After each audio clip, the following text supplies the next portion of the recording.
정보보 5장. 오늘은 5.5절, 5.6절, 5.6절 더 보도록 하겠습니다. 자, 5.6절에서는요, 크립토그래피 어센티케이션.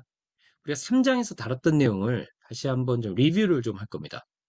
그래서 어센티케이션을 하는 데 있어서 이제 암호학적인 기술들이 사용이 되는데, 음, 내용을 살펴보기 전에 혹시 여러분들 기억나는 암호학적인 기술들 한번 떠올려 볼까요? 어센티케이션에 사용됐던 암호학적인 기술들 어떤 게 생각나나요? 음, 여러 가지 암호 기술들이 있지만 어센티케이션 인증에 연관되어 있는 암호학적 기술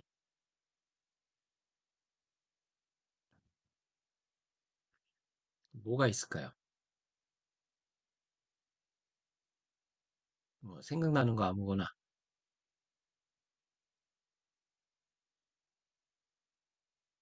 음, 생각이 안 나니까 우리가 리뷰를 하는 거죠. 그죠? 자, 우리 3장에서 요 그림을 봤죠. 3장에서 시큐어한 커뮤니케이션을 하기에 앞서서 사전에 핸드쉐이킹 단계를 거친다고 그랬어요. 핸드쉐이킹. 이니셜 핸드쉐이킹 단계에서 음, 핸드쉐이킹 스테이지 1과 스테이지 2, 스테이지 3로 이렇게 구분이 되어 있는데 지금 이번 시간에 우리가 주목해서 볼 것은 핸드쉐이킹 스테이지 2입니다. 이니셜 어센티케이션이라고 되어 있죠. 이니셜 어센티케이션. 여기에 왜 이니셜이라는 얘기가 들어가 있냐면은 현재 시큐어한 커뮤니케이션이 이루어지지 않고 있는 상황이에요. 그러니까 암호학적으로 보호되지 않고 있는 상황에서 인증을 하겠다는 겁니다. 그래서 initial authentication인데 여기서 usually mutual이라고 돼 있죠. 상호 인증을 하는 거죠. 상호 인증을. 자, 이거 어떻게 했는가? MSCHAP 기억나나요? 마이크로소프트 챌린지 핸드쉐이크 오센티케이션 프로토콜 이런 방법을 쓴다고 그랬죠. 이런 방법을.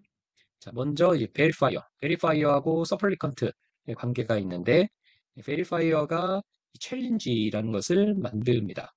챌린지를. 자, 이 챌린지를 만들어서 보내주게 되면 서플리컨트는 이 챌린지를 받아가지고 사전에 공유한 패스워드, 이 패스워드를 챌린지에다가 더하죠. 자, 더한 다음에 이거를 해시 알고리즘에 입력을 시켜서 메시지 다이세트를 만들어요. 여기서가 이제 첫 번째 암호학적인 기술이 나오네요. 그렇죠? 해시 기술이 나오죠. 해시 기술은 어떤 암호학적인 기술이에요? 암호 기술 하면은 일방향성, 양방향성이 있다고 그랬는데 해시 알고리즘은 일방향성 암호 기술이죠. 자, 여기는 더즈낫 인크립트라고 되어 있습니다. 더즈낫 인크립트. 요번에 더즈낫 인크립트라는 얘기는 요 메시지 다이세트를 암호화시키지 않는다는 얘기예요. 메시지 다이세트를 그냥 평문 상태로 보낸다는 얘기죠. 자, 이 해시 값이 이 챌린지에 대한 리스판스 값이 되는 거예요. 자, 그래서 요 리스판스 값을 이 평문 상태로 이제 전송을 합니다. 그러니까 이 부분이 시큐어한 채널이 아니라는 얘기죠. 평문 상태로 보내는 거예요. 자, 그러면 이렇게 받은 것을 이 베리파이어가 어떻게 했어요? 자, 챌린지는 자기가 만들었죠. 그리고 패스워드는 서플리컨트하고 베리파이어가 사전에 공유하고 있는 거예요. 사전 공유 키예요. 사전 공유 암호예요. 자기가 만들었고 사전에 공유하고 있는 패스워드 그러니까 서플리컨트가 이용했던 여기서 만들었던 내용하고 이 내용은 같은 내용이죠. 그래서 이거를 똑같이 해시를 취해주면 메시지 다이스트가 나오는데 베리파이어가 만든 거하고 서플리컨트가 보낸 거하고 비교해서 이것이 일치되면 인증이 되는 거죠. 이게 MS 찹 챌린지 리스판스 이용을 해서 사용자를 확인하는 방법입니다. 자, 이게 이루어지게 되면 다음에 이제 본격적으로 ongoing communication 스테이지로 들어가서 이때부터는 메시지 단위로 인증을 하고 암호화를 시켜주게 되죠.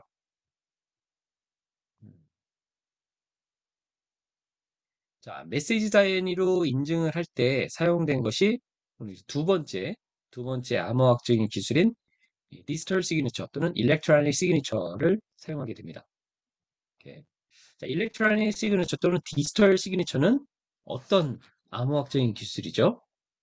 해시가 일방향성의 암호 기술이었다고 했는데 이 디지털 시그니처는 계보가 어떻게 되죠? 음, 계보가 일단 양방향성이고 양방향성에서 대칭키 암호 기술과 비대칭키 암호 기술이 있는데 이 디지털 시그니처는 비대칭키 암호 기술을 근간으로 하는 암호학적인 기술이죠. 그렇죠? 이제 계보가 떠오르죠. 음. 자, 그래서 이 디지털 시그니처가 제공하는 이 보안 서비스가 어센티케이션과 인티그리티, 무결성까지 이제 보장할 수 있는데 사용이 됩니다.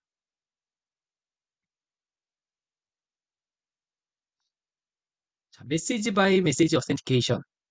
이 얘기 나오게 되면 이 세 가지 방법을 이용을 해서 인증을 하긴다고 그랬는데, 첫 번째는 이 modification detection code, 오직 해시만 이용하는 기술이 있다고 했죠. 얘는 해시만 했기 때문에 얘는 무결성만 보장을 합니다. 무결성만. 자, 두 번째, 디지털 시그니처를 사용하게 되면 디지털 시그니처를 사용하면 디지털 시그니처를 어떻게 사용하느냐? 메시지 다이세트를 송신자의 개인키로 암호화하는 요 행위 자체가 전자서명, 디지털 서명을 하는 거죠. 이렇게 만들어진 메시지는 무결성과 인증, 그리고 부인 방지까지 가능하게 됩니다. 부인 방지는 내가 보냈다는 것을 부정하거나 아니면 받았다는 것을 부정하는 것을 방지하는 것을 이제 부인 방지라고 합니다. 자, 이것을 하려면 이 개인키와 공개키에 대한 검증이 필요하거든요. 그래서 검증 위해서 PKI가 필요하다는 것이죠. 자, 이거 외에도 이 암호키를 이용해서 메시지 바이 메시지 어센티케이션 할 수가 있다고 그랬는데 그것을 메시지 어센티케이션 코드 맥이라고 한다고 그랬습니다. 예. 우리 학과 학생들은 맥 하게 되면은 몇 개의 맥을 생각해야 된다고 그랬죠? 예. 네 개. 그죠? 맥 프로토콜의 맥 어드레스의 맥, 그리고 오늘 한 메시지 어센티케이션 코드의 맥. 또 하나는 뭐죠? 액세스 컨트롤에서의 맨덴토리 액세스 컨트롤. 그죠? 맥. 다 이제 맥인데 다 전혀 다른 의미들을 갖고 있죠. 자, 이 디지털 시그니처 하는 부분을 다시 한번 살펴봅시다. 참 중요한 부분이어서 이렇게 좀 반복해서 나왔는데요. 평문, 평문을 해시 처리해서 만들어진 메시지 다이제스트를 그냥 보내는 게 아니라 여기에다가 송신자의 개인키를 이용해서 이를 디지털 시그니처를 만들죠. 이렇게 만든 다음에 이 평문에다가 이 디지털 시그니처를 붙여서 보내게 되면 요 수신자는 요거를 이제 분리해서 검증하는 절차를 갖게 됩니다. 검증을 어떻게 하느냐? 자, 송신자가 보낸 키하고 어, 아, 그래서 요 송신자가 보낸 평문하고 이 디지털 서명을 분리해서 이 수신자는 이 디지털 서명을 송신자의 공개키로 복호화해서 메시지 사이트를 만들죠. 그리고 받은 평문을 스스로 해시를 보내서 해시 알고리즘을 보내서 메시지 다이스를 만들어서 이 메시지 다이스를 확인하는 거죠. 그러니까 기존에 있었던 다른 방법들하고 다르게 이 디지털 서명을 사면서 어떤 부분이 강력하게 강화된 거예요.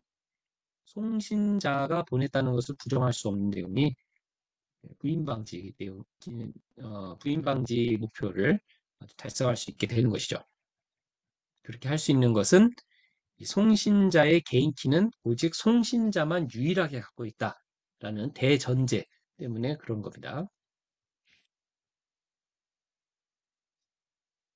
자, 이런 디지털 시그니처 방식을 안 쓰고 그럼 또 메시지를 인증하는 방법은 뭐가 있는가? 바로 이 HMAC, 해시트맥 기법을 쓰는 거죠. 해시트맥. 자, 해시트맥은 바로 이 키가 들어간다는 게 다른 거죠. 키. 이 키는 어떤 키냐? 송신자하고 수신자가 사전에 공유한 키예요. 프리셔드 키예요. 그래서 서로 약속된 키를 갖고 있다는 것을 요 HMAC을 이용을 해서 확인을 하게 되는 것이죠. 그래서 앞에서 했던 디지털 서명하고 다른 부분은 이 키를 이용을 해서 해시트맥을 만들어서 비교를 한다는 게 다른 거죠. 디지털 서명은 뭐였어요? 송신자의 공개 키로 복호한 메시지 사이즈를 비교를 했다면 해시트맥은 요 키로 해시트맥을 새로 만들어서 비교를 한다는 게 다른 거죠. 근데 이게 뭐 어떤 문제가 있는 거예요? 키를 어떻게 사전에 공유할 것인가? 이게 어려운 거죠. 그렇죠? 자, 그래서 키를 사전에 공유 안 하고 하기 위해서 이제 공개 키 또는 비대칭 키, 암호 알고리즘을 써야 되는데 이거를 안전하게 쓰기 위해서는 이 PKI라는 이런 인프라스트럭처를 갖춰야 됩니다.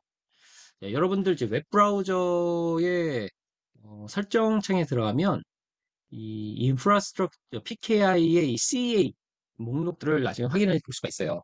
그래서 얼마나 많은 CA가 지금 인터넷 공간에 사용되고 있는지 볼 수가 있는데요. 그래서 PKI를 운영하기 위해서는 CA, RA, CRA 이런 세 개의 요소가 있어야 돼요. CA가 그런 서티피케이트에 대한 어소리티를 갖고 있는 기관이고요. CA가 모든 것을 다 등록하고 하는데 할 수가 없기 때문에 이런 등록 부분만 이제 위임을 받은 RA가 있습니다. 그래서 이 부분이 여러분들 은행이나 주민센터가 이런 역할을 하는 거죠. CRA는 이 리보케이션, 폐기에 대한 목록을 유지하는 거예요.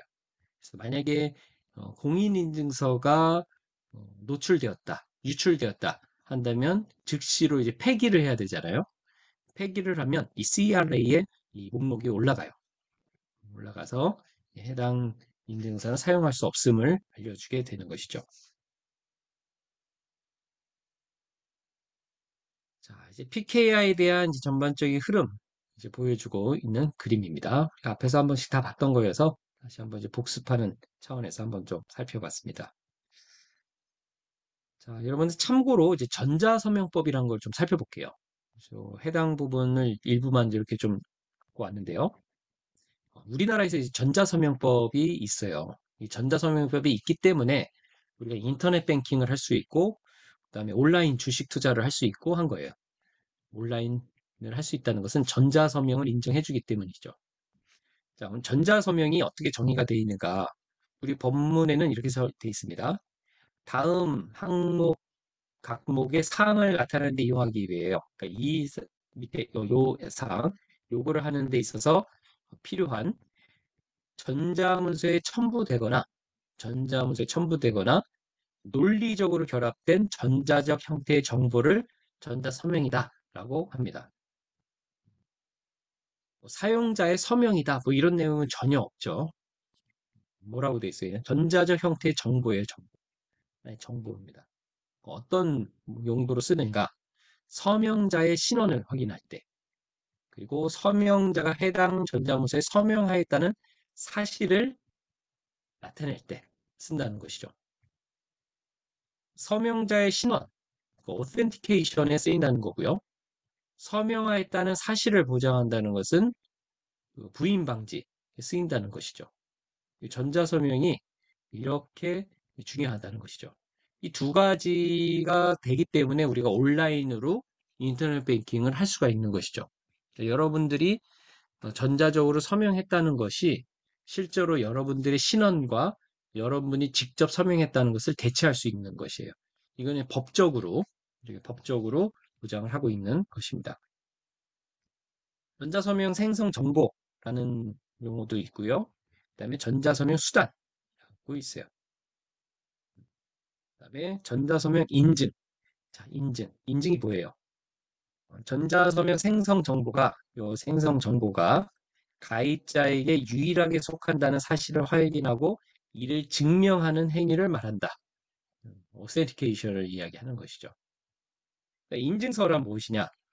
전자서명 생성 정보가 가입자에게 유일하게 속한다는 사실들을 확인하고 이를 증명하는 전자적 정보를 말한다. 인증.